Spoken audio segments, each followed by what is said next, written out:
I am Susan Cooper and I've been working for Blaine County Public Schools for about 27 years, and I've had a small private practice for about 7 years.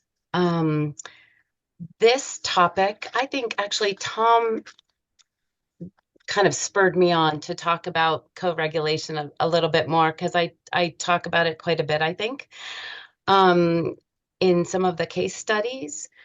So I thought about this topic of using co-regulation to support students' stress in the classroom.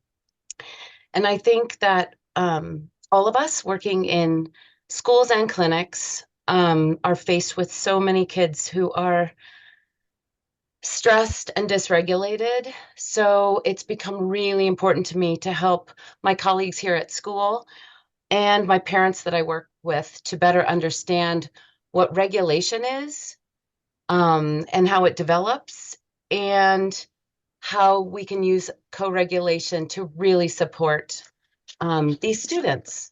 Next slide. So today, participants will develop a basic understanding of how the brain and body react under stress and the importance of felt safety and use of co-regulatory strategies. Participants will identify basic physiology of co-regulation, and participants will identify key ingredients of co-regulation, how to co-regulate with a student. Next slide. So I feel like OTs have the background in sensory processing, motor development, neurophysiology and anatomy, and pediatric development, and some mental health background also.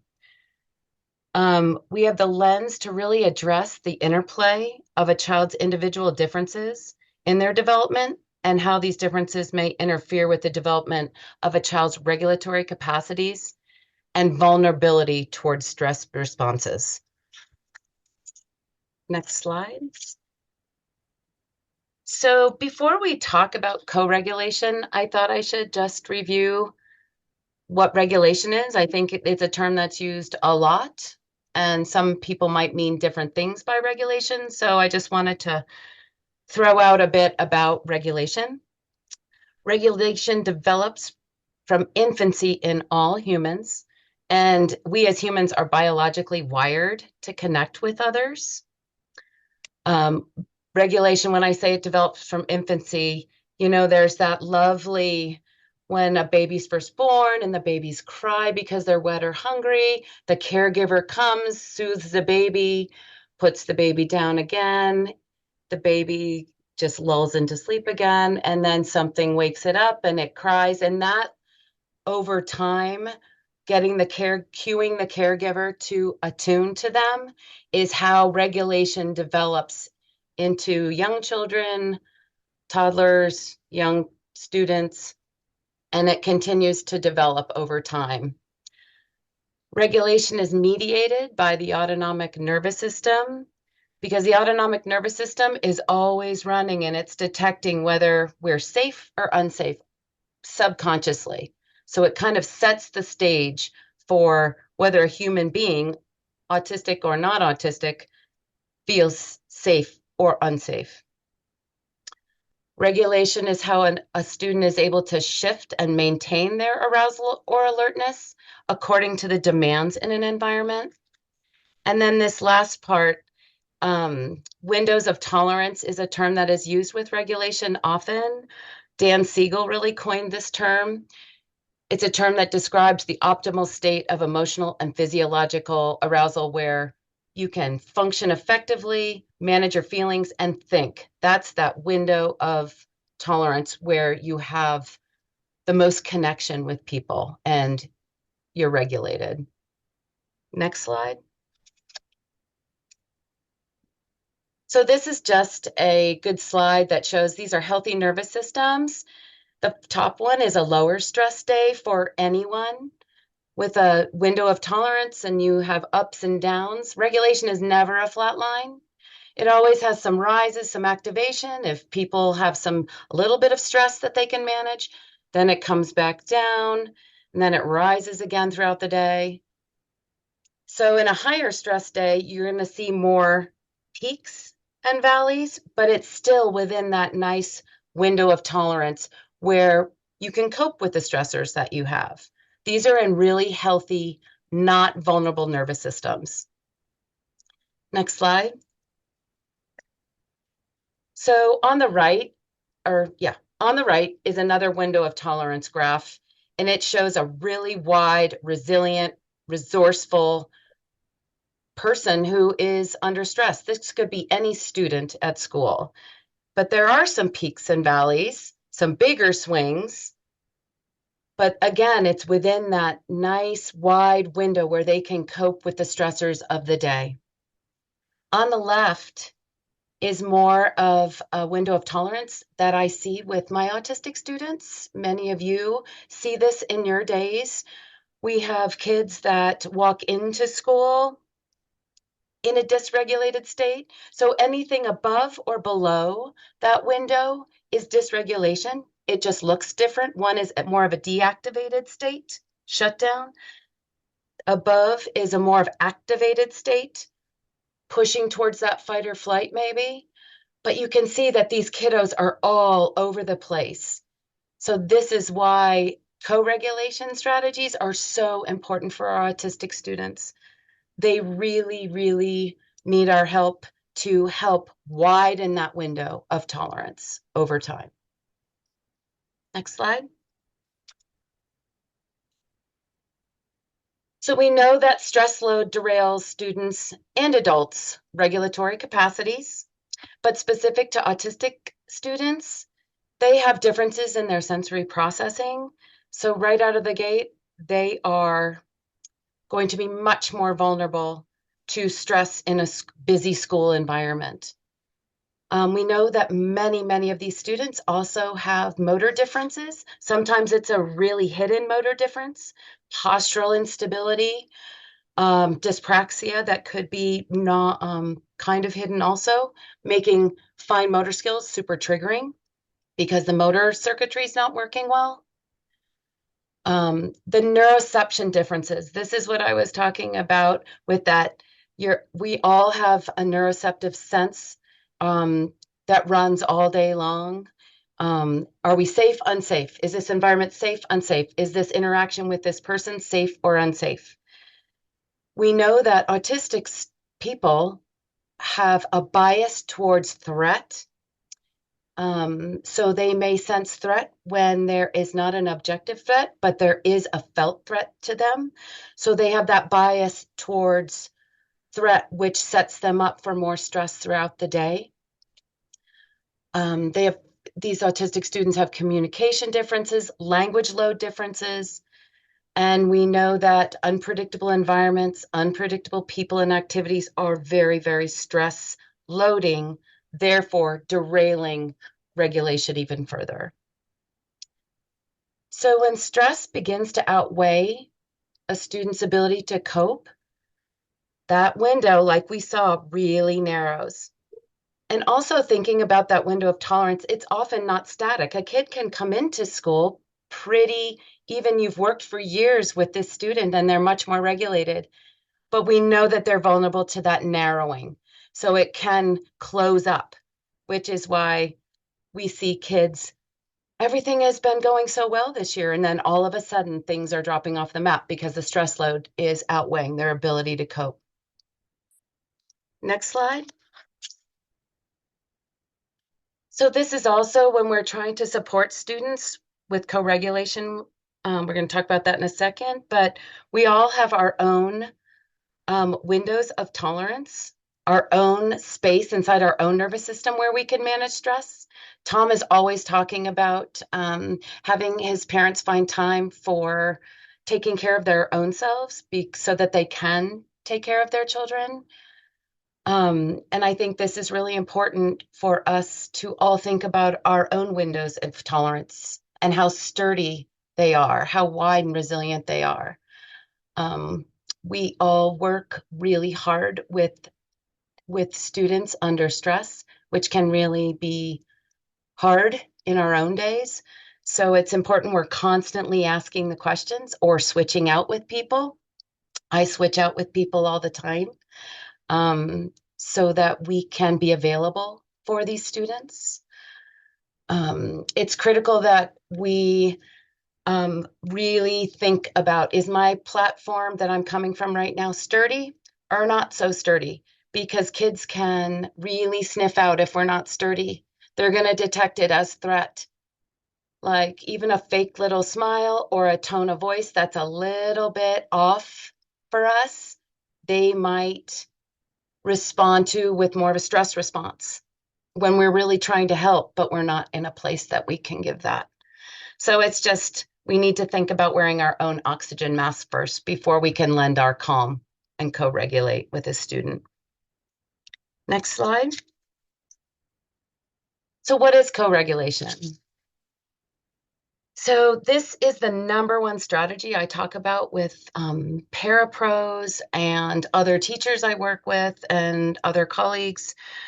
That this is a go-to strategy to work with students with very vulnerable nervous systems, especially our autistic kiddos. So one person's nervous system can be influenced by another nervous system. We know that from babies, right? We know that what we do when we rock babies, we are Bluetoothing into that baby and calming that baby. So we also know that calm and regulated nervous systems can really act as a buffer to help down regulate a nervous system that's kind of getting a little stressed. And I think we've also seen that too in our work. Um, when we spend a lot of time with autistic students, we know that even a transition, if I'm walking with that student, that transition, I'm providing a buffer for that transition to a place that's a little bit more stressful for that child. But if I just walk alongside, I can often just peel out because I've provided enough of a buffer for their to stay resilient for them. So the core of co-regulation is the nervous system's ability to sense that safety or danger from another person. So if we're cueing not safe by the tone of our voice because we're stressed or we're moving too fast, the autistic student's nervous system is going to pick that up and go the other way, not into a more connected, regulated way. So we have to be really careful there. So the nervous system, we want to just really work on how to cue safety, thus co-regulation to our students. Next slide. So co-regulation uses basically biological portals, which the physiological state can be mediated using cues of safety, like I've talked about. Physical touch, the prosodic tone of our voice, facial expression, that soft gesture, that welcoming stance, that all is picked up by these portals by another person. So regulation sends physiological signals into a nervous system of our students to shift from more of a dysregulated protective state to a more connected, regulated state. Next slide. So how co-regulation physiologically works is this great neurotransmitter called oxytocin. So we know that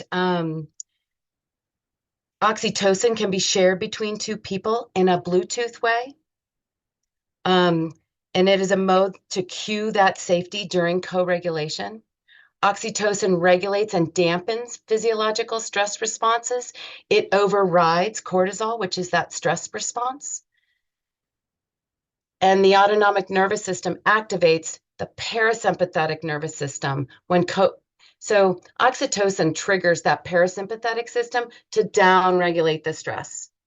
So that's how co-regulation mechanism kind of works, is if we are using a soft gaze or a non-threatening touch to a child who can tolerate that, or just that welcoming stance, that oxytocin is flowing Bluetooth into their nervous system, and the parasympathetic system overrides and down regulates that stress so that they can feel in their nervous system more regulated. So, and these are the things I talked about. That presence, am I working from a regulated platform myself? Is my face soft and cueing that safety? And is there some slight inflection or prosody in my voice with a warm, caring tone? It's interesting that the tone of voice is picked up by your hearing in different ways, and that soft prosodic voice cues the safety, whereas a higher inflection voice up here kind of elicits a little activation, and then a low tone, a sterner tone of voice can also activate more of a threat response. So prosody in their voice really matters. Posture, like I said, that inviting gesture, these are all things that we know, getting down to a kid's level. And the pacing and timing in accordance, that attunement with the child really helps bring them into that regulated, connected state. And this is a slide that shows a parent that is staying really calm on the bottom and a child that's in a very fight or flight state. So over time, it just shows that the parent stays calm and is cueing safety to that child. We know that the child will come down to match in a regulated way. And I thought this slide just really shows a nice way to visually see that process. So we know that co-regulation builds self-regulation. Consistent co-regulation from attuned, trusted adult partners allows for that widening of the window, which elicits a more resilient nervous system, able to manage more stressors without shifting to that protection mode. And through connection and co-regulation with others, we're able to proactively gain a more regulated nervous system in our students. And I see a lot of goals that are written for students in my world are often, we're going to teach self-regulation to kids that aren't quite ready. And we really have to come from a more co-regulation. We have to make sure that we are providing a lot of co-regulation first before we would write a goal that we're going to teach self-regulation, because it's a really hard jump, especially with students who are autistic. They need a lot more co-regulation longer than maybe a neurotypical peer. Next slide. This is the end, just the key points. Neuroplasticity matters. We can change that window of tolerance. We can help kids build a wider window of tolerance. Well-regulated adult partners can connect with kids to build the supportive relationships using co-regulation. We can reshape the brain and create those new neural pathways through neuroplasticity. Through repeated and predictable neural process of co-regulation, students build sturdier self-regulation. And co-reg builds self-reg. We can't forget that. And that's it. Susan, thank you so much. I think your students are very lucky to have you in their life, and you help us all co-regulate as we listen to you. I know. I We're have, all doing it. I have a question for you, Susan. That Yeah. last slide that you showed, where you talked about the goals and some people expecting students to self-regulate kind of prematurely. What kinds of signs of readiness do you look for a kiddo before you think they're ready to self-regulate? Like, what advice would you give us in the school to not expect that too prematurely? Yeah, well, it's very individualized, kind of on their profile, right? How sensitive they are to certain environments. But I think if you've got a kiddo that is in their classroom, um, for quite a bit of time, maybe you could write a goal, or they would be ready to self-regulate um, for a couple of small groups, maybe something where it's not that they have more access and more proximity to adult alongside other children. Um, Kids that are going to some specials, that they might use some self-reg tools they're using in their classroom, even in a different setting, maybe. It's super tricky because I've written, we've thought kids were ready for more self-reg tools, using some higher cortical, I'm going to take a walk or I'm going to get a drink of water, those kind of more self-reg, higher cognitive level tools. And they weren't quite ready. And it kind of blew up on me a little bit. But um, it's super tricky, I think, because I do think many autistic kids need a lot of co-reg for a pretty long time. And even through those upper elementary grades and intermittently through others, depending on their needs. So I think it's just hard. Talk to your teams, right?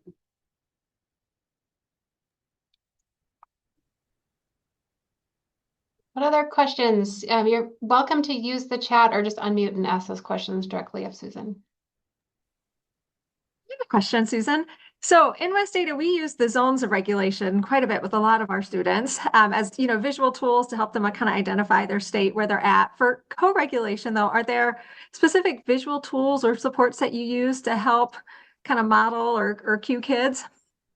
Yeah, I think co-reg would kind of come underneath it Okay. a little bit. Um, that goes with Julie's question a little bit. I think co-reg it's going to be that strategy that is always, if you see stressors going up, if you guys see signs of stress, we're going to have to step in, right? We're going to have to kind of our presence to just see if we can get that wider window so that maybe they can determine how they're feeling. Because I think when kids are in that state of rising stress, they're not able to identify often where they are, Mhm. if they're going up, because it's so automatic. So I think co-reg would almost ride under it. And then later, maybe talking about if there was had a dysregulated event, even the next day when they're more regulated, talking about, maybe something they could do. Okay, that helps. Thanks.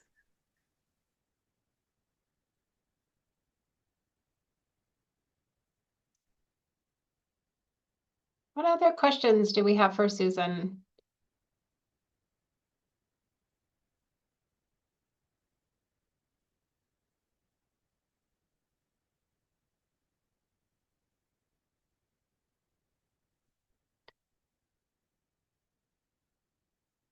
Susan, am I correct within your district, within like the students that you're touching, that you are part of all of